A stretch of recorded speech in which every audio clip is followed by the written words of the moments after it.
Welcome everybody to 5v5 Live. That's Eric Kummel. Yep. I'm at Hempstead, and finally, after the regular season, after the quarterfinals, after the semis, it is time for the finals. It's finally finals. It's finally finals. Finals. Well put. That's very intelligent. Thank you. I am very intelligent. And it's not. I mean, in North America, it's kind of boring. The two teams you kind of expected at the end of the split. No C9 though. Yeah, I mean, anytime there's not a full triumvirate of either CLG, C9, or TSM, then it's kind of exciting. What was that word you just used? Yeah, you know, triumvirate. No big deal. I got you. You looked that up this morning? I was reading a thesaurus and a dictionary. Wow, that's pretty exciting. And then in Europe, Misfits making an appearance in the finals. Big surprise there for sure, and kind of steamrolled their way there, to be honest. So. Yeah, over the Unicorns and Fnatic, 3-1. Pretty impressive. One loss. Yeah. 7 games.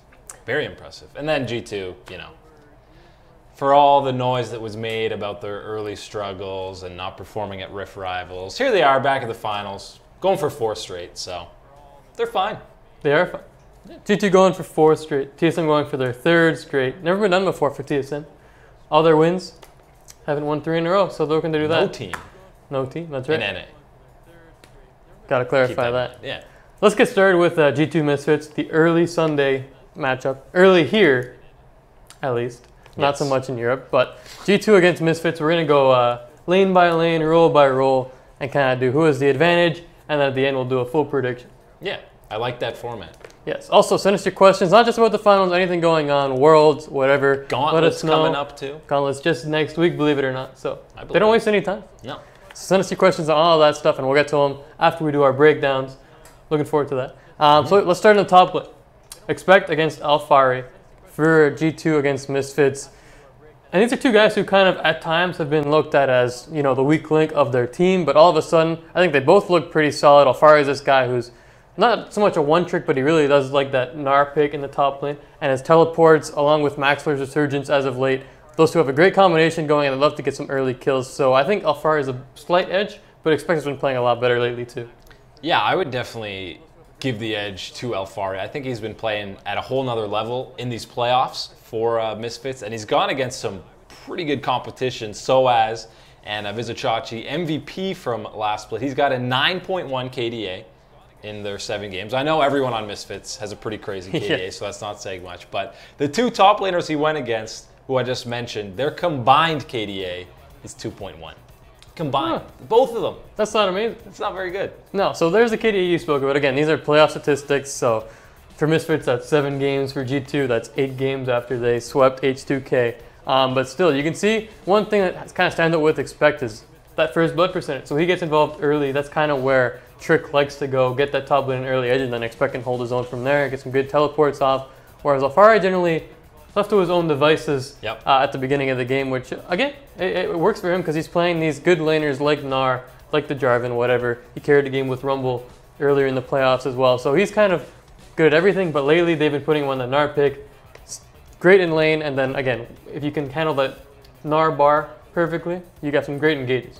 Yeah, and I think against Fnatic, Maxlore and Alphari, Maxlore kind of focused towards the top a little bit more, and they pretty much dominated Broxa and Soaz, which I don't think many people would have expected going forward. So I think that whole top side of the Misfits lineup is going to be pretty solid heading into this one. I'd give a bit of that edge to Alphari.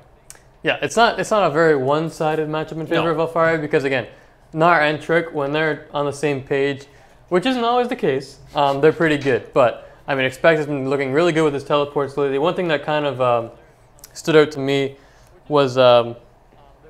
I think I'm thinking of the wrong series. Anyways, doesn't matter. They've been pretty good lately, and Expect has just got his communication ironed out with this team. So it's close, but I think Alphari has an edge. Yeah, I don't think really any of these matchups, there's no glaring advantage for either team. I think it's just little advantages you could give to like each lane between these two teams. Right. I remember what I was going to say, and that's the communication for Expect is better because in Game 2 against H2K, there was a 2v2 that was kind of going the way. It was back and forth, close in the bot lane, and H2K channeled the teleport from Odoamne, and you didn't really see Zven and Mithy back off whatsoever because Expect was communicating he was going to cancel that recall, and then at the end of that, G2 got 2 kills in their favor as opposed to nothing, so that's a good sign for them. expect actually saying what he's going to do Yeah. and turn it into 2 free kills for them. So very good point. I'm glad we waited for that. Yeah, well, there you go. It took a while. My brain completely failed on it. Well, it happens. It does. Let's go to the jungle. Maxlore versus Trick. And if you had spoken to a lot of people going into the playoffs, people would say both junglers are kind of but Trick would probably have an edge. Yeah. But after watching what the playoffs has unfolded so far, Maxlore has looked fantastic. In game 1 against Fnatic, at 100% kill participation on Zach. He was ganking Soaz, tilting him off the face of the earth, and also camping Caps quite a bit, which got PoE 3 early kills on a Syndra, and once that happens, the game's pretty hard to come back from. So Maxlore, all of a sudden, he's super aggressive early, controls the map, and I'm very impressed with what he's done in the playoffs. Yeah, and I think he wasn't even, it wasn't like he was just camping one lane and getting them ahead. His pressure was felt almost across the entire map in that Fnatic series, and I mean, yeah, him and Alphari both are playing at a way different level here in the playoffs. I don't know what the coaching staff said to them heading into this, but they look fantastic. Again, some of the KDAs on Misfits, they're basically all insane because they've had some pretty one-sided matches. But yeah, I think the edge, just comparing playoffs, has to go to Maxlore just because of the consistency factor that we seem to always talk about with Trick, where he'll disappear for a game or two and then he'll have 100% kill participation and be setting up every team fight for G2. But Maxlore has looked fantastic, and you know he's one of the main vocal leaders of this team. That's what they wanted when he originally came here for Cacao, and this is what they were expecting finally in the playoffs. It took some time, but yeah, he's finally showing why he was brought aboard from Rocket, and he's filling that void left behind quite well. One thing for Trick is that his champ select wasn't really pushed too hard in that H2K series. He got Sejuani in all 3 games, 5-2 and 30. Pretty good showing for him on a champion that he's obviously pretty comfortable with. Yeah. I'm kind of surprised H2K didn't try to take it away or ban it or whatever. Or do anything. Just continue to lose from that long range engage. So that was a little questionable. So I'm pretty sure Misfits are going to either take it. I'm sure Maxlore can play that pick quite well. Or just get rid of it because make Trick show something else other than that Sejuani pick. Yeah, I'm interested to see if maybe there's a lot of jungle-focused stuff and maybe someone, we don't see Lee Sin anymore. It's gone. It was played in Korea earlier today. They can do whatever they want. They can play Lulu jungle. Yeah, please no Lulu jungle. That champion is disgusting enough in bottom. But so maybe we'll see some interesting picks if they decide to focus on a lot of these jungle picks between these two, because there's really only like a rotation of 4 champions in the jungle you're seeing right now, the main ones. So I'd like to see if these guys can play outside of their comfort zone, like you mentioned.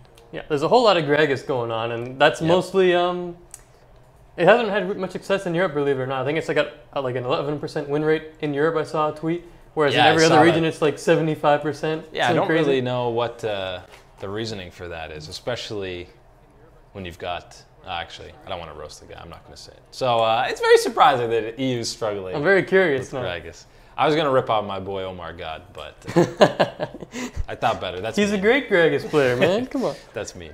Yeah, it is a little mean. They get to play in the 3rd place match. Congrats to CLG. Congrats. Bronze is still a medal. If you win bronze. Yes. Let's go to mid, which is a very exciting matchup in this series. Definitely the most type 1 in this matchup. Perkz was popping up against H2K, and PoE was quietly having a great series in playoffs as well. He was playing Syndra, which is what he was known for when he first burst onto the scene with the Unicorns of Love. And he can still play that champ pretty darn well, I gotta say. So, I mean, after what Perkz did to Febvin, a lot of people are going to be saying, Perkz is an edge for sure. But, I mean, PoE is more than a capable mid laner. He's kind of the main carry alongside Hauntzer on Misfits. And I think it's going to be pretty even. I don't give either guy an edge.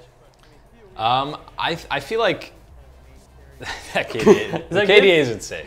But Perkz, surprisingly not that great of a KDA. But yeah, he was spectacular in that last series. And people say, oh, if a guy like Jensen or whoever's a KDA player, Perkz is certainly not. He will suicide for kills. He does not care about his KDA. Not that other guys do either. But he'll do anything for the team, sacrifice himself. And if you looked at some of those outplays he had against Febvin and Jankos, if you looked at his player cam, he was laughing, chuckling. It looked merciless that he was just stomping these guys and like he was smurfing, man. Yeah, he was smurfing that whole series. So I feel like his trash talk now is going to go to another level because he's so confident, and I think he's just going to play out of his mind. But yeah, PoE still fantastic, and I just don't know how much of a focus Maxlore is going to give them in this set.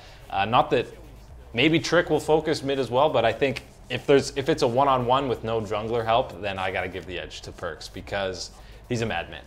He's a madman. One concern I have for Perkz is, especially in Game 2 against H2K, there were a couple of times where he was visibly getting a little cocky on Cassiopeia, walking up into like 4 guys, and then he got Gragas ulted under the turret. Yeah. And it's like, okay, just don't do that, and you're good. It's just max BM.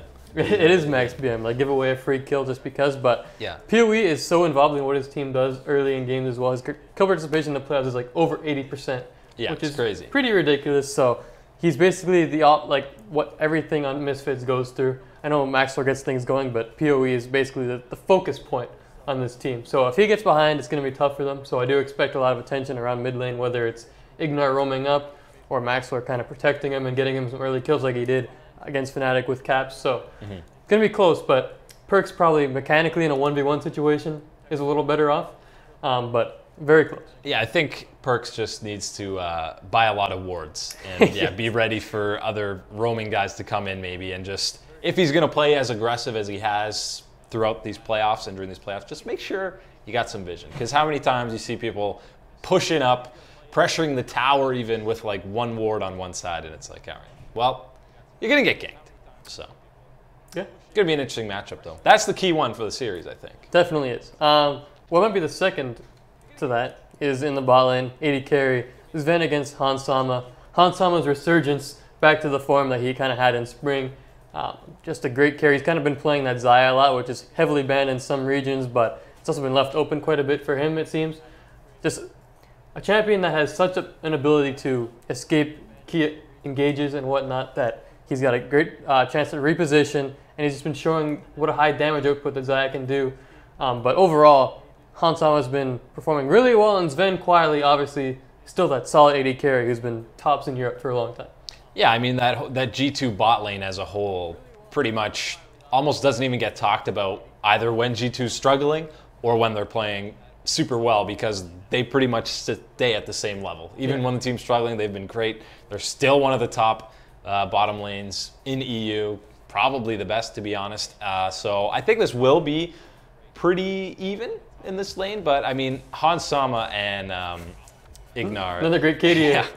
See, Zven's is also pretty insane. It is. But I think they've kind of been killing guys 2v2, Hauntzer and Ignar. No way that's going to happen against Zven and Mithy. And I think a main thing to look at is Ignar is definitely more comfortable, as we've mentioned, on these hook champions, these guys he can be super aggressive with. Whereas I think Mithy is capable of playing that playstyle as well as these mages or whatever. You've seen him on stuff like Morgana, where he can sit back and support Ven. Sven, Sven's later. as a range support. So I think his champion pool is a little bigger than Ignar's as to what he's able to play. But I don't see many kills. I don't see any kills coming 2v2 on either side in that lane. I'd be pretty surprised unless there's like a heavy lane favored matchup in one area where you have like a Ezreal Janna lane against something ridiculous. Well, like I hope we see an Ezreal. Thresh Kalista. So in that situation, yeah, but I don't really see it either. If there's Ezreal in any game, I'm going to be very surprised. Ezreal mid, AP? Ooh, that champion sucks. My God. It's okay. They'll change him after Worlds. It's fine. Yeah, probably. Yeah. So who'd you give the edge to? Just probably drawing it even on this one? 80K? I would give it just a slight edge to G2 just because of their history as a bottom lane and how dominant they've been, even back to Origin. I mean, Misfits still relatively new on the scene, really their first deep playoff run. So we'll see what they can do. But this is basically the final boss for Hauntzer. He's been taking down pretty much the best ADs in Europe. Samix, Reckless, and now both Zven. Dead. Yeah. Both dead. R.I.P. That's right. Ripping pepperonis. But this is the final boss. Zven, that's some steep competition, and they've done really well. Won 2v2s against both those bottom lanes. But I think it stops with G2. Let's go to the support. You prefaced it a little bit earlier. Mithy against Ignar. Ignar is this guy. Can't say it enough. If he gets blitzcrank, it's a very scary thing to happen because he doesn't miss too many hooks. You saw it against Fnatic. Key hooks to kind of turn the tides in some of these fights. But he also played Janna in that series, also played Trundle. And then Mithy, we've seen his Alistar play where he just headbutts a guy, completely out of the team fight. Senkux couldn't get into anything in the game 5. Yeah. Just gross. And then also the Tom can't. So he can do that protecting the AD carry stuff, but again, if he has to, he can play Thresh, he can play Blitz, there's no concerns there. So this one's pretty close. Ignar, my one concern is sometimes he gets a bit too hyphy when he gets that Blitzcrank. Yeah. If he misses the hook, he could get, engaged on and killed, but Mithy, again, this consistency factor, probably in his favor a little bit. Yeah, and I think Ignar is a guy who will probably roam mid a little more than Mithy, just to try and get PoE ahead. Which obviously, when it works, is great for you. But I think if those don't work out, if they don't even get a summoner out of Perkz or someone out there, then I think like Mithy and Zven are definitely going to take advantage of that and either punish Hansama or like get some warding around the jungle, the river as well. So it's all going to depend on how well these roams actually work out for Ignar. But yeah, when he's on someone like Blitz, he's definitely going to roam because he's not that great in lane. No, it's not amazing. You miss a hook, and then you sit there for 20 seconds, and then they pressure the AD, and you miss CS. It's not fun. It's not ideal, but probably going to be a contested pick, more probably banned away from G2 if anything. Yeah. Or just screw it, play Tom Kent or something. I do love that we've gone full circle, and bronze bans have come to the LCS where Blitz is getting banned every game. Soon enough, Malphite, Amumu, we're going to be banned. That's Can't play against those. No. Too much CC. Too much CC. Well, there's OP busted. Yeah. Let's get to some predictions on this series. G2 again, mid-season. Oh my God, they're not going to win anything. All of a sudden, looks like they're destined to win another split. Do you have G2 taking this one, or is Misfits going to pull off yet another upset? It's very hard to go against Misfits because I have 2 weeks in a row, and they proved me very wrong. Very wrong. 2 weeks in a row. Only dropped 1 game in those, but third time's a charm, I guess. I love what Misfits is doing. I love seeing a team just come together in playoffs, someone they weren't expecting, go on a huge run, get to the finals. But I think G2 is just looking primed and ready to redeem themselves from their last Worlds performance, and they definitely want that top seed heading into Worlds. And I mean, ever since Perkz said, we're not going to lose another set, they did lose a set. So, they did. Guy's a joke, obviously wrong. But, I mean, they dropped basically that only set. That's the only one they've dropped, and they've looked super good since then. They look like they're on a mission across the board. The communication seems to be better. I don't know what happened early on in the split. Just people, MSI hangover or whatever. I'm not sure I buy into that. I feel like they might have just gotten bored in EU because they were just so dominant. And maybe let's just screw around a little maybe they're just sandbagging or something. They want to, you know what? Let's play that extra round in the playoffs for that added adrenaline, and let's take it to 5. No, they didn't. They didn't plan to do that. No, that was definitely Splice playing pretty well. But they look pretty good. I would take them. I think it'll go 5 for sure. G2 and 5. G2 and 5. Yeah. Yeah, I really want to take Misfits, and I want to believe. I've been trying to take Misfits in my mind the entire time, but like the more I talk about G2 and what they kind of bring to the table, not even just lane by lane, but in terms of like team comps that they put together. In game 1, they had that Alistar Sivir comp, which is obviously pretty busted. You just press R and run at people. That late game team fighting with an Orianna in there as well. They just have this great ability and Perkz bands to put together great team compositions. Because even in games 2 and 3, they were just playing Varus, a champion that's kind of fallen off, but all of a sudden Zven picks it back up and just uses them as an engage, but also puts out incredible DPS. So again, they've come together at the right time. So have Misfits with Maxlore and Alphari. The early pressure on top and mid is pretty insane, but G2's experience in a big final stage, I think, is going to come out on top here. I also take 5, but it's very close. Yeah, and I think Misfits, they have like around 1,000 gold lead, like on average every game at 15 minutes. Yeah, so obviously their early game is one of the main reasons that they're winning all these sets. But G2 is a team that even if they get behind early, they're such a strong team fight and like macro focused team that even when they're behind, you're like, I feel like they're still going to come back into this. You always feel like they're still there, even when they're a couple thousand gold behind. So yeah. I think they're going to do it. 4 in a row. Our predictions have kind of sucked. But I got one right. We were able to talk to Trashy earlier in the week, and he gave us his thoughts on who he thought was going to win the LCS Finals. I'm pretty certain G2 is going to take it, and usually when G2 plays finals, it's in 3-1 fashion. So the previous experience just tells me is they're going to win in 3-1, and it's not really going to be that close. It's going to be maybe 1 or 2 close games, and then the rest they will just take over. So he says G2 3-1, and it probably won't be that close. I trust him a lot more than myself or you. Sorry to offend you. No, that's okay. He's faced G2 a couple of times. Yeah, I think not even close is interesting. He feels that G2 is that much better. Now, I know when a team knocks you out, you obviously want them to win, right? Right. The whole split, because then you're like, I mean, we lost to the team that won the whole thing. So definitely, I bet you he wants G2 to win. But he agrees with us that they'll win. Yeah, that's right. He agrees with us. He definitely knows our opinion. But yeah, more clips from that interview will be coming out later in the week, so make sure you check that out. Let's head over to North America. Let's go. Hey, we're already there. That was quick. Wow, that saves a lot of time. That was pretty sweet. Great. Team SoloMid against Immortals. Both teams with the buys, making it through, unlike in Europe where teams with is that buys. a burn? I don't, maybe more of an observation, but yeah. Burn, the buy didn't work. Way to say a fact. Yeah, I know, right? Gross. Pretty cutting edge takes here at 5v5. Cutting edge takes. Just go with it. I like that. Thank you. That's what we do here. Starting at top lane. Hauntzer against Flame. Flame's a guy who's kind of been... In spring, he wasn't very good, blatantly. No one was on that team. No one was. That's a very good point. It took this team a long time to come together, but they kind of stuck with this long plan, and then with Xmithie coming into place, all of a sudden they're going to World, which is what they wanted to do. But I still think Hauntzer has a bit of an edge in this series. He's just been kind of relying on those tanks lately, not dying, and he really understands his ability to go into these team fights and still limp away with like an ounce of HP, so he can recall, TP back in, and then just wipe the floor with the opposing team. Again, these are statistics that only have like 4 or 3 games of stats in them, so they're pretty 17 one-sided. creeps. But that is very good. So at least he was dominating Darshan in that CLG series.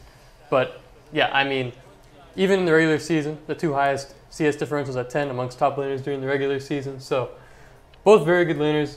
Going to be interesting to see who comes out on top in a 1v1. Yeah. But Hauntzer probably has a bit of an edge for me when it comes to teleport plays.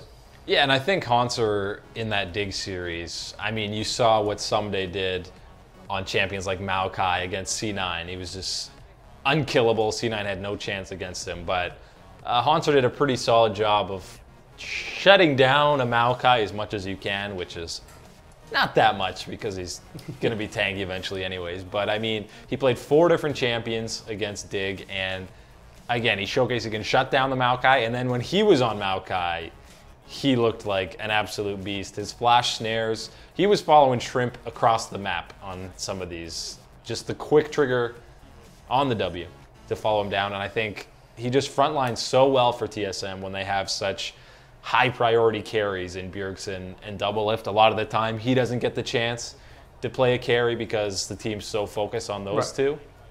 But he is such a great frontliner for them, and he's got a pretty big champion pool. You know he can still play those carries if TSM wants to implement that into their team comp. Yeah, exactly. I mean, if the time ever calls for a Kummel, if Immortals gets an early Gnar pick, expect the Kummel to come out from a guy like Hauntzer. He can definitely still do that if he needs to. But yeah, both these guys have kind of been playing those tankfully just because that's what the meta is. Whether it's Cho'Gath, Maokai, Shen, all these exciting champions, that's kind of how it is. So, I mean, both guys are good at doing their job right now, which is just do solid in lane and then make those teleport plays to try to turn the tides in some of these team fights. So it's close again, but I'm going to give the edge to Hauntzer. Yeah, I think, again, much like the G2 Misfits series, there's no massive advantages, I don't think, in any of the lanes. But yeah, Hauntzer, a slight one here. And you saw even on something like a Shen where, yeah, these tanks, they're not that crazy, but he had some great ultimates on Bjergsen's Kassadin, where he would Riftwalk in and then have Zhonya's going. there's a pretty good synergy, and Yes. it's pretty gross when the casting comes out of Zhonya's and there's already a Shen there. So they coordinated that really well, and I think Hauntzer a guy who's really been solid in all TSM's playoff runs. He seems to step up his game a little bit more in the playoffs, and I think TSM across the board really does.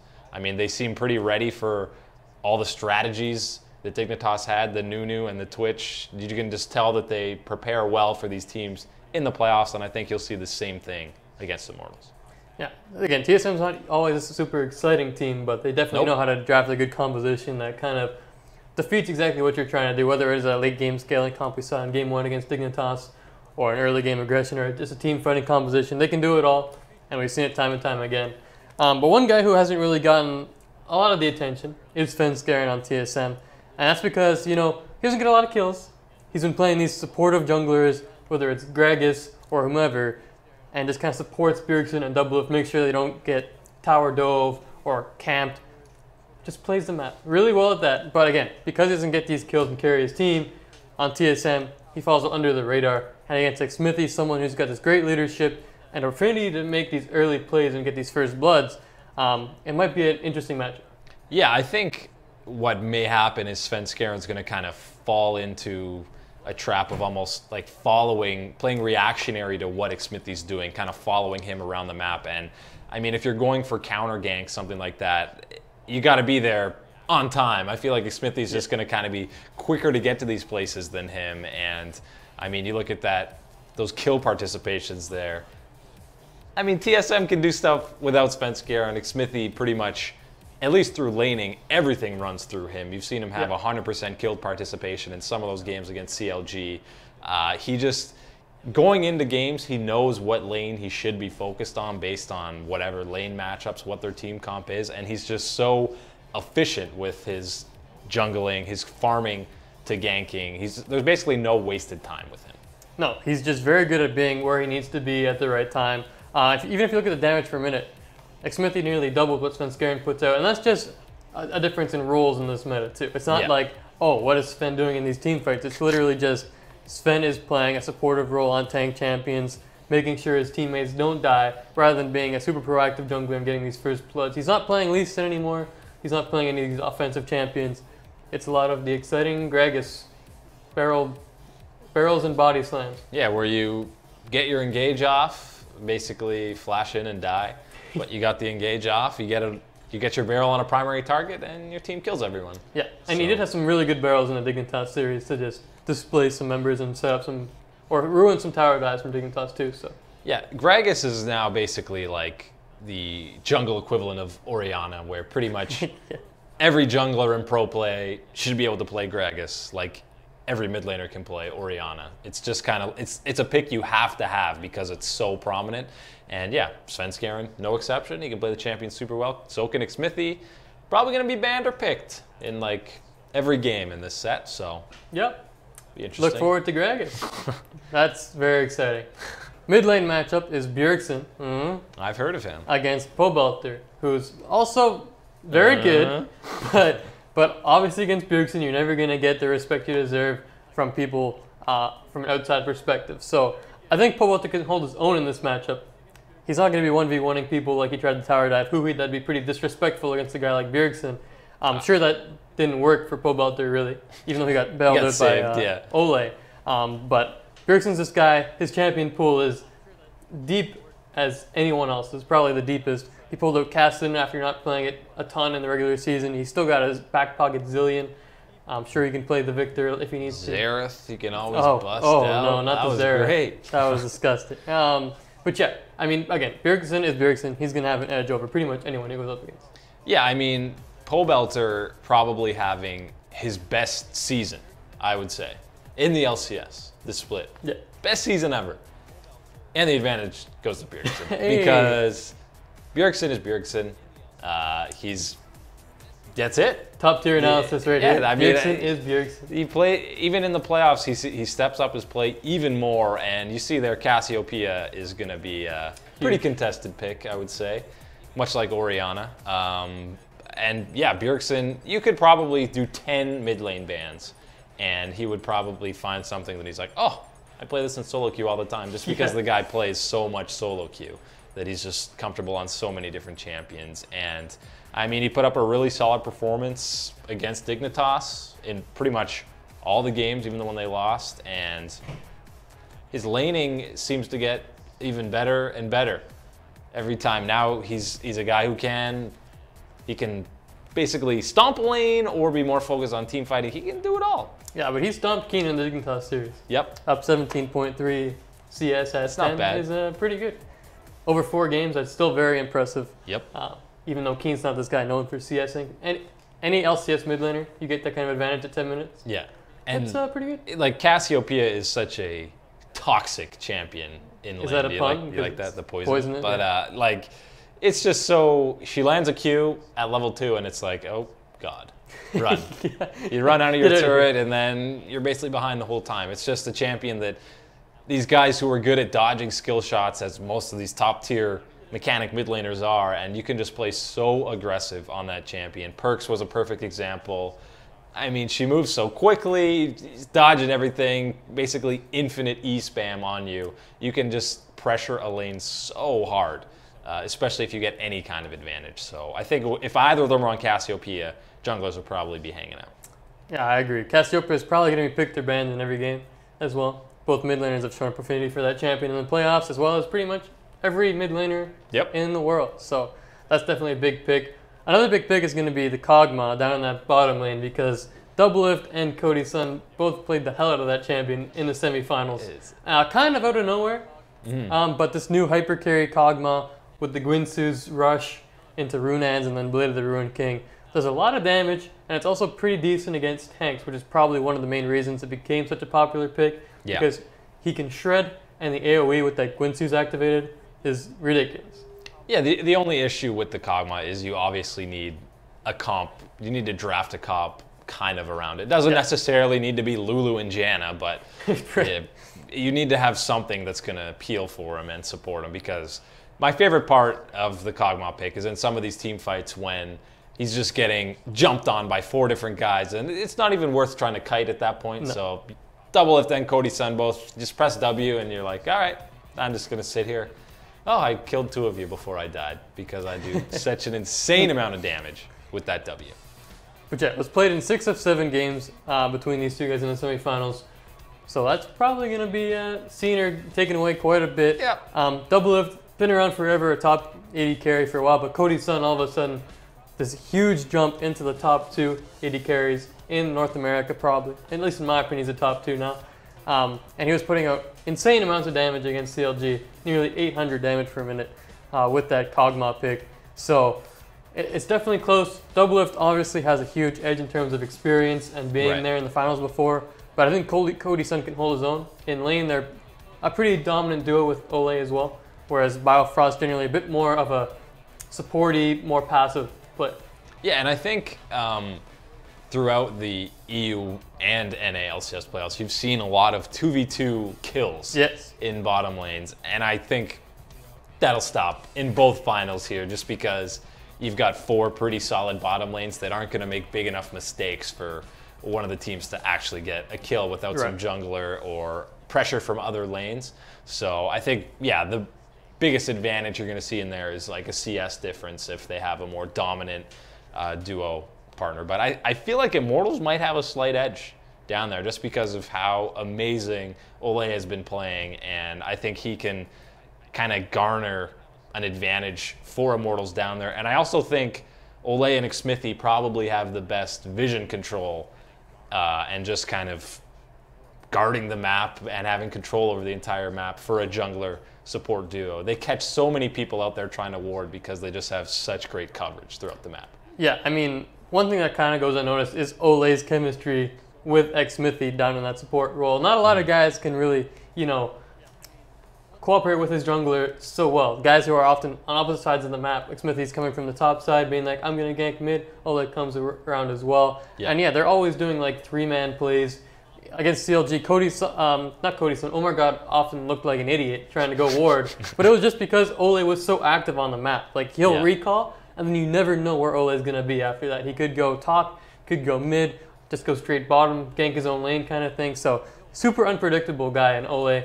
And if he gets a champion like Alistar, we've seen his engages against CLG and throughout the split. He doesn't just go for those flash WQs. Sometimes he'll headbutt to a minion to get closer to a flash pulverize. So he's very creative with engages, often that front line, and he's not afraid to die for his team, which I think is one of the most important things. Yeah, and you basically can't go on any solo missions looking to ward stuff against him because there's a good chance him and Xmithie will both be there to catch you. So TSM gonna have to be careful, wandering around the jungle trying to get some wards placed down. But Biofrost is a guy who doesn't really have those pointless deaths where he gets caught out there, and very involved with the team against Dignitas. A lot of that too is just TSM being such a team-based squad. They really like to do that 5v5 team fighty thing, and he was playing Braum in a lot of these series to protect the Kog'Maw that Doublelift had going on, and of course Dignitas didn't really take Braum away at any point, so he would just stand in front of Cog, take all the damage coming from the other AD carry. All you gotta do is W to the Kog'Maw and get all the assists. Yeah, pretty good.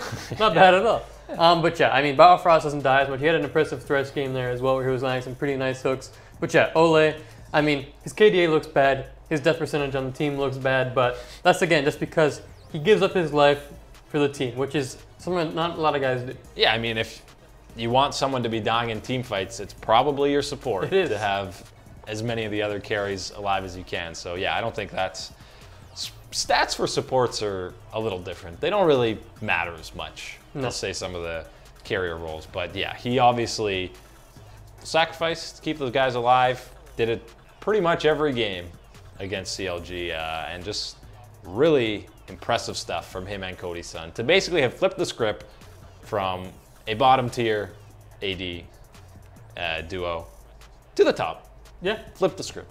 That's right. They Upside down. I got you. Yeah. That makes sense. Makes sense. Well done. Let's get some predictions before we move on to the questions. Send those in because in like just 2 minutes, probably 2 minutes. I don't know. You might ramble on for a while about TSM. I don't know. We'll be getting to them. But for me, it's got to be TSM. I'm going to give him 3-1. TSM's just been dominant all split long. I know Immortals have been kind of this team that doesn't get talked about just because last split they were, you know, pretty awful. But they've had a great split this year. Nearly took first seed away from TSM, and they had it for a bunch of the split as well. But man, when TSM's on in the playoffs, they're just this different animal. Right now, Doublelift is playing out of his mind. Bjergsen is a sturdy mid laner as you can get in the NALCS. He can carry games, he can play back and just be safe. And then with Svenskeren supporting both these guys, I think it's going to be TSM fairly handily. I don't think Immortals have a massive chance in this series, so I'm going to give it 4 in TSM. I think Immortals does have a chance. I just hope they're ready for TSM because they haven't really been tested in a set in like almost a month. Going back, I mean, they basically had 2 weeks off after the regular season, and then they're preparing for CLG, and I mean, game 1 was close. You're flaming CLG, right? Yes, game 1 was close, but then it was pretty much a romp in the favor of Immortals. So I feel like I don't know how scrims are going, how much that compares, but they haven't had really intense competition in a long time, and TSM is definitely going to bring them that. I mean, the finals are TSM's thing. Like, they go hand in hand, 10 in a row. They're so used to being there, and they want to be heading into Worlds with as much momentum as they can, I'm sure, because Reginald and the team have just been echoing about it all split. That's what they're looking towards, is international competition. They just almost expect to win the NALCS because they're so accustomed to it, and they're just looking at that international performance. So I think they're going to be pretty solid. I think it might take 5 games, though. I could see Immortals taking 2 because they're really solid across the board. They are definitely a solid team, and they're going to World as well. I'm glad they're both going. So that's good to see. Yeah. Congrats to Immortals for doing that after, you know, struggling. They had some tragedy last year with the whole reign over Huni team not actually going to Worlds. Yeah. Kind of disappointing to see because they were very dominant in that one split. No, they've definitely had their fair share of playoff disappointments. Yeah, going in as a first seed and not even winning a series last year. So, I mean, if you want the hopes for NA at Worlds, these are definitely the 2 best teams you want. These are the 2 teams you want going there to represent NA to give us a good showing at Worlds. And there will be one more going as well, but they'll have to take part in the little play-in action. Right. The gauntlet to get there, and then even then the third seed from these regions don't necessarily get it unless you're from Korea. You got to play with those other wild card teams to actually get nice in. Meme. So, nice meme. Yeah, that's right. And we all know how NA does against wild card teams. Am I right, everybody? They like reverse sweeps to play into these kind of tournaments, you know? Absolutely. Yeah. All right. Question time. Question time. Send them in. They're queuing up right here, so we'll get to them before we get off the airwaves. Nice. That's how it works, right? I thought that was a radio thing. It might be. Yeah. It's okay. Close enough. Cyberman GT, which team do you think will make it to Worlds through the Gauntlet in Europe and North America? What a segue. Plan that. 100%. I don't believe Right? you. No, that's too bad. What do you think, Eric? You know, I still believe in C9 getting back on track and, you know, figuring out. They had a lot of flaws in that Dignitas series, so they've got plenty of time. They've had plenty of time to kind of rehash or get back to what they were doing during that win streak, which, to be fair, was kind of Jensen hard carrying them that game. Basically, they need to not rely on Jensen so heavily so that if he has a bad game or not a great game, they basically lose. They've got to get some more out of that bot lane and some consistency. Impact was a little more consistent, especially now with this tank meta. He should be thriving in that kind of a meta for them. So it's just getting that consistency out of their bot lane. Contracts has proven he can be a carry jungler. He's probably, when he's at his best, the best carry jungler in NA. So I think they get back on track. They'll probably play Dig again in that final. So I like C9. In a close series, a rematch as well. A rematch. Yeah. You're backing off your CLG prediction from a couple weeks ago, I see, which is probably a very smart decision. I think it's going to be Dignitas. I could see Cloud9 getting back on the horse and performing quite well. But to me, Dignitas just, their turnaround has been so impressive with Altec and Adrian in the bot lane. Their ability to control Baron and not throw at that objective has been pretty impressive. With Shrimp and Someday being a great combination in the top as well. I like Dignitas a lot, and I think they'll be the third team to go to Worlds. And now what happens when CLG 3-0s Dig in the third place match? Does that change your mind at all? A little bit. I would say after Dignitas gets kicked out of the gauntlet that they won't win. Oh, I see. The third place match. Yeah, I highly doubt it's going to happen. It might. You never know. CLG's very counter logic. They are. That's true. That's a good point. Did you say Europe? Much like C9, I kind of like Fnatic. There's no way they can have their season end with again, it's just one best of. They have to win. There's no way they're going to not win a playoff series after such a great regular season. They've got to hunker down as a team and kind of figure out what went wrong in that series against Misfit. Because a lot went wrong.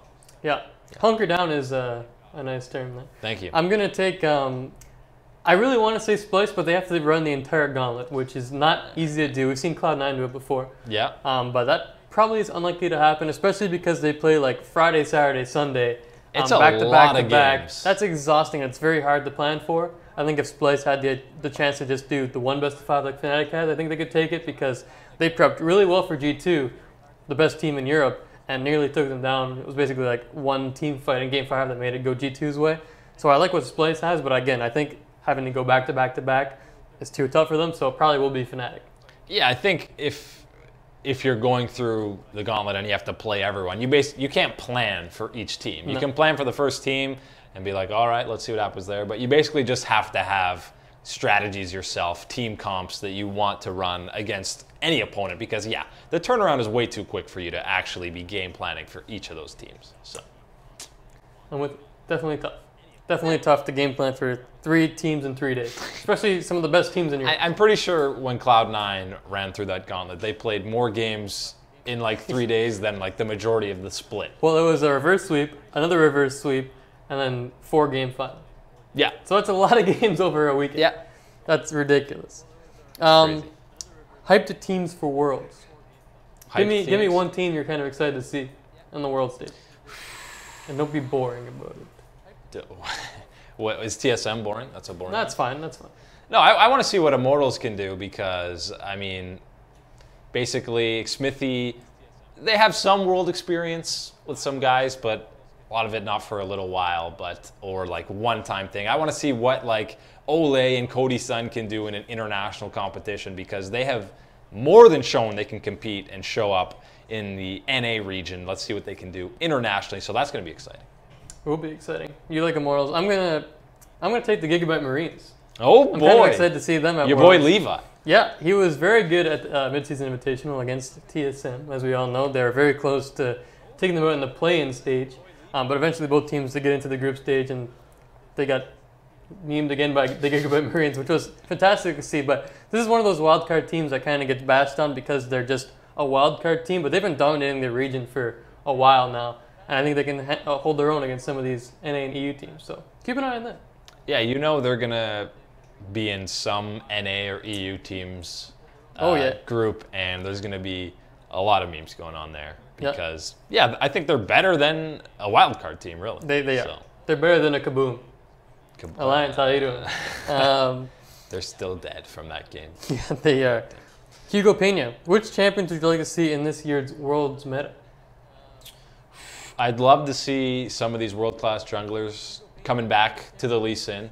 Again, we mentioned it was busted out in Korea earlier today, but I mean, that's such a good champion for when you see someone who's mastered it. It's just so many insane plays and possibilities that you can make. I think he's just a staple champion to have at Worlds for these guys to show off their mechanics.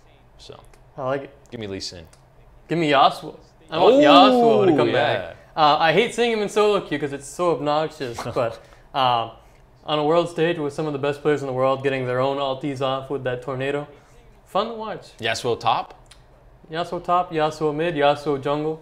Yasuo jungle, really good. Make sure you guys try that out in solo queue. Yeah, make sure you do it tonight. Yeah. Hopefully I won't see you there. Those bastards. Do you think Longzhi has a chance of winning this year's Worlds?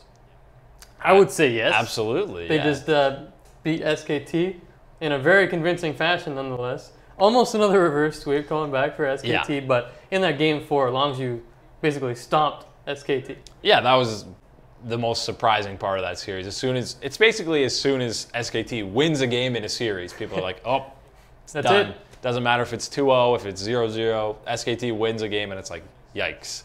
But yeah, Longzhi completely responded from that, and they looked super solid in that game 4. I mean, Khan is basically probably the best top laner in the world right now. Really Their good. bottom lane is one of the best, if not the best, in the world right now. So anytime you have a couple lanes, I mean, BDD, a guy who put on MVP caliber season, basically across the board, they have a top 3 player in the world. So that's a pretty good chance, I would say.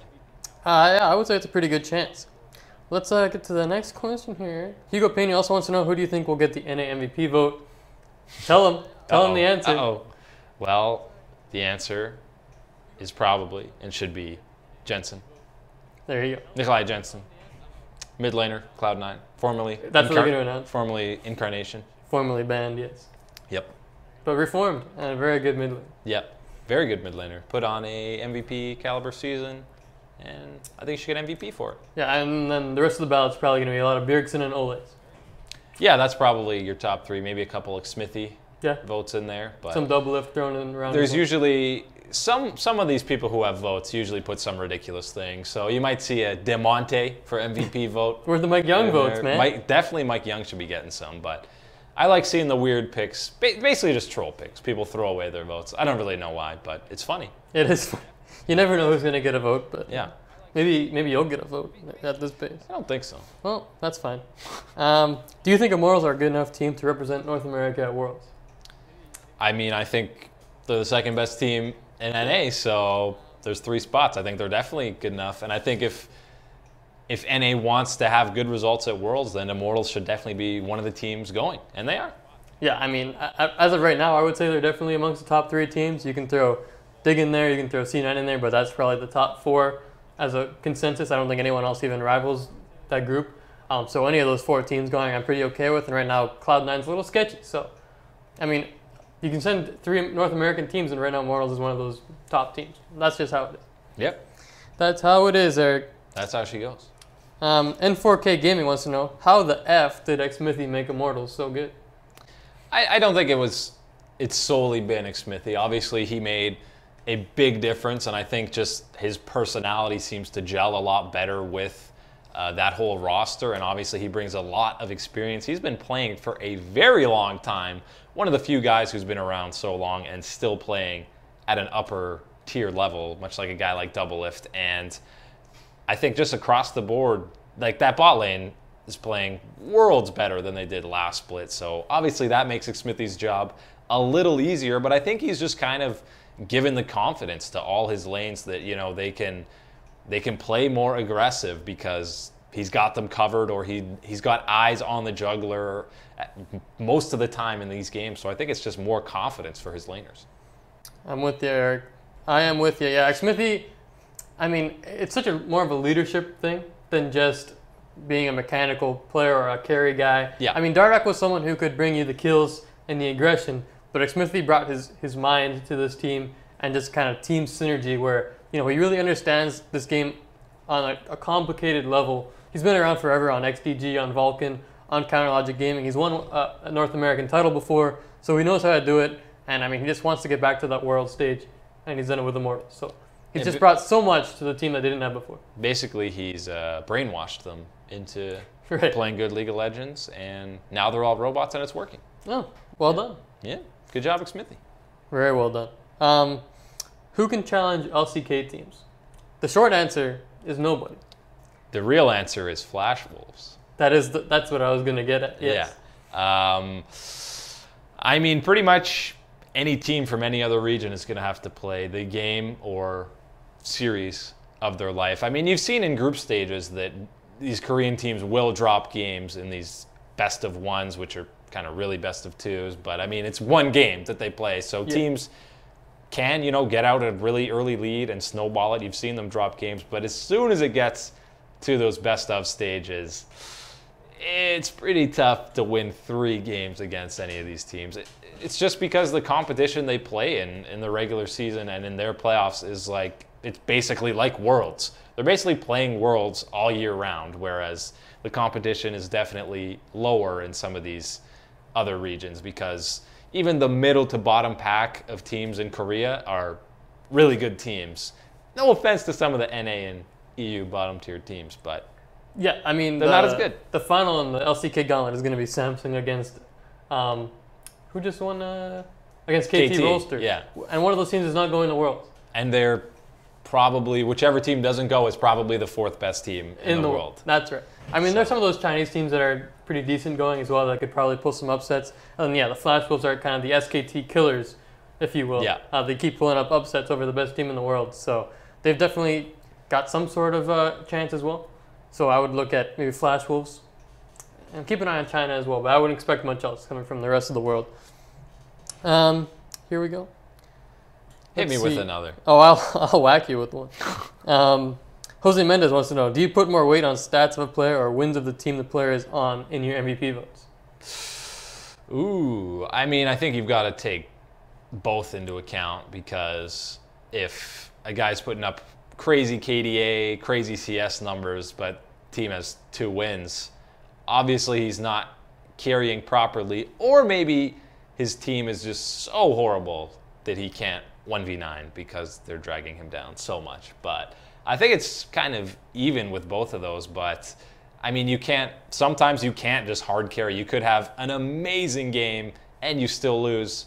But I think the main thing is if you take a player off that team, how good is that team? And that's kind of the main thing that I look at when you're looking at an MVP. Yeah, that's how I do it too. Because for me, MVP, most valuable player, what do they bring to that squad? And if they're off it, what's their like win differential going to be if they're not on that team? Sure. So, I mean, if Jensen's not on Cloud9, they probably lose quite a few more matches. I think they're pretty bad. I think they might be like a 7th place team or something. Yeah. They might squeak into playoffs or just miss it altogether. Yeah, so that's what I look at. I mean, you take stats into it, but you got to look at in the game what a guy actually brings to a team. You can't just go off numbers. Right. And I know Jensen's got like this crazy KDA and leads North America, but we're not just picking him as MVP because he's got the best stats. We're looking at what he actually does in game, what he brings to this team, and without him, what would C9 be? Which is just like a figment of what they are with Jensen. So there's the answer. Precisely. Precisely, yes. Here we go. Do you think that Huni/Peanut will be starters at Worlds? Because I'm pretty sure the Worlds rules are you can only bring 1 sub. So that means with their whole situation, they've got like Untar and Huni in the top lane. They've got Peanut and Blank in the jungle. So one of those guys can't be participating. I feel like, I mean, Huni did look pretty good when he came in against Longzhu, but it just seems like SKT likes going back and forth between Peanut and Blank a lot more. So I feel like Antara is going to just be the top laner in the majority of games at Worlds, because Blank is almost their wild card guy. They bring in when stuff's in trouble. It's like, oh, he's kind of like Batman. You got to put the Blank signal out there, and he comes in and saves them. So wouldn't be a great signal. It'd just be kind of his face. Yeah. So I think it's going to be them. Fair enough. Yeah, it's going to be interesting to see who they decide to take. I'd be surprised if they chose just Huni to go as the top laner, because again, inconsistent. Some champions he's better off with. The Rumble, obviously, he can dominate from time to time, but I wouldn't trust him on the entire Worlds platform for the whole tournament. Yeah, it's a little risky because he has shown he's not tilt-proof. If he has a couple bad games in a row and you're kind of locked into using him for the rest of the tournament, it might be a bit of an issue. So, all right, let's hit a couple more questions here, Eric. Hit me. My favorite question. Your favorite. Wow. N4K Gaming wants to know, do you think FlyQuest can make a miracle run in the gauntlet and go to Worlds? FlyQuest, here we go. There's always a chance that they could go on a miracle run. Of course, there's always at least a 1% chance that could happen, because at least 1%. You're giving them 1 whole percent. Maybe I'll give them 5. Wow. 5% chance to run the entire gauntlet. 5%. Every team they play is better than them, if they somehow win the first series. But I don't think so. They're just not very good. I think they could beat CLG. Wow. And then I really don't believe in CLG. I do not believe at CLG at all. So I think they could beat CLG, and then they'd get stomped by the next team. Well, they might not even play CLG. They might play Dig first. It depends on the third place match. They might play Dig first. Yeah, because in this third place match, the winner goes higher up in the gauntlet. The loser has to face FlyQuest in the first round. Yeah, and you don't have any faith in CLG. No, because I've been burned by it so many times. I don't know. The mistake with CLG is having faith in CLG. That's true. You got to go in with the lowest of expectations, and then you can't be disappointed. Also, good advice for life. Exactly. Yeah. Everyone listen to Eric. Don't have any hopes whatsoever. You just really low expectations. Yeah, very good. Very depressing segment here. Yeah. N4K Gaming wants to know as well, who will be the MVP of EU?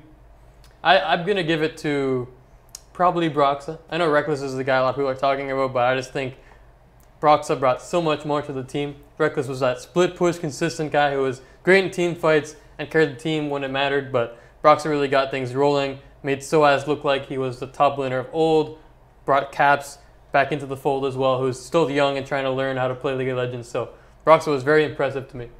Yeah, I think in EU and NA, it'll be interesting to see if this impacts anyone's vote. It shouldn't, because again, regular season award, but pretty much all of the MVP candidates in both regions kind of fell flat in the playoffs, save for Bjergsen and Olleh in NA. But I mean, guys, it was Reckless, Broxa, a guy like Febevin who got absolutely stomped by Perkz. But yeah, I think it has to be someone on Fnatic, even though there's really 2, maybe even 3 if you throw in a guy like Soaz for an MVP candidate. But I think that kind of takes away a bit. We've kind of talked about that before, when you have 2 guys you could look to for an MVP. I might have voted for a guy like Febevin if I had a vote, which I don't, by the way.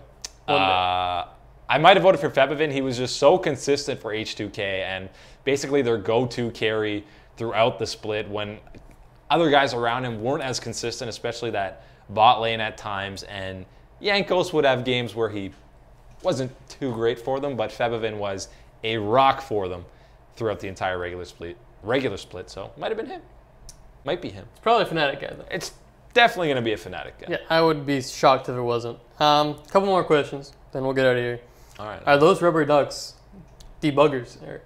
That's the question. Debuggers. I mean, they're definitely bugged because everything we do here is not only recorded live, but it's also recorded to the big guys upstairs. But, you know, there's big guys up there. But it's also a shout out to, of course, Pool Party Ziggs. The skin. He throws a rubber duck. It bounces. And then explodes. And then explodes. Pretty terrifying. Not really sure how. I guess he puts stuff in there. But, yeah. Matt also loves rubber ducks. Who doesn't love rubber ducks? I don't. I hate them. You're a terrible person. Yeah. Final question. Samsung Galaxy or KT to win the gauntlet on Saturday? It's sad that one of them isn't going to go to Worlds. It really is. Samsung had that huge reverse sweep. They looked dead to rights, but yeah, Cuve came up huge for them. He was fantastic in pretty much all the games, even the ones they lost. Had that insane Gnar outplay. 1v2, got 2 kills. I feel like they kind of have the momentum going forward now, and KT has had, I think, 2 or 3 chances to clinch their spot at Worlds. It would be so sad for them if they couldn't get there, and I feel like that is just an insane amount of pressure on them right now, and I think Samsung is kind of just coming flying in, kind of feeling free and loosey-goosey. I think they're going to be much more relaxed in that set and might come away with it and head to Worlds. It might be another Worlds without KT. That'd be so sad. It'd be so sad. They're just cursed to not make it to Worlds, and they can't beat SKT. I mean, it looks like they had them dead to rights too, and then they got reverse swept. Could it be a Samsung Galaxy reverse sweep against KT? Oh, that would be devastating for them. I would be tilted from that for eternity. I think they're just still feeling the curse of the Ryu Faker 1v1. Yeah, forever. For the rest of the organization, you know. Ryu's face after watching that 1v1 play is just the saddest thing. I shed a tear every time. It feels so bad. Heartbreaking. It really is unfortunate. That's all we got today. That's it. Beautiful questions, as always. Right. Always appreciate rubber ducks being called out. Always. Yeah. It is the finals this weekend, so that is extremely hyped. Get hyped. G2 against Misfits and TSM Immortals on Sunday. And if you can't wait till that, we got some third place matches. Don't forget about the third place match. Very exciting as well, right, Eric? Fnatic and H2K. I mean, 2 teams that look terrible in the semis. And that matchup has no implications on anything, so I expect a lot of Teemo picks. Yeah, and then CLG also looked terrible last weekend going up against Ignar, so it should be entertaining. Yeah. But if you've got nothing else to do, watch the third place matches. A bronze medal is still a medal. It is a medal. It's the worst one, but it does count for something. It's better than no medal. 4th place, here we come. Yep, the participation award. Love those little ribbons. I'd rather nothing. I would too. It's very insulting. Yeah. So you're taking G2. I'm taking G2. Both took TSM. Pretty boring picks. It's boring, but they're pretty good teams. I don't know if you've been watching much League of Legends. They are very good. Yeah, it's hard to go against them, especially with the histories those 2 organizations have. So yeah, so tune in next week because we will be breaking down the finals. At some point, we got to figure out the day exactly because there's the whole Labor Day shenanigans up here. I love Labor Day in Canada, if you prefer. Canada, yes. Depends on your point of view. And then we'll also be previewing the gauntlet next weekend, which is very exciting. A lot of games there. There's a lot of stuff going on. Just because it's finals are done, there's still a lot of League of Legends. And Worlds is just around the corner. That's right. So, a lot to look forward to. Oh, baby. Oh, baby. Lots to look forward to. That's all the time we got for today. So thank you, everyone, for your questions. Thanks for tuning in, and we will see you next week on 5v5 Live.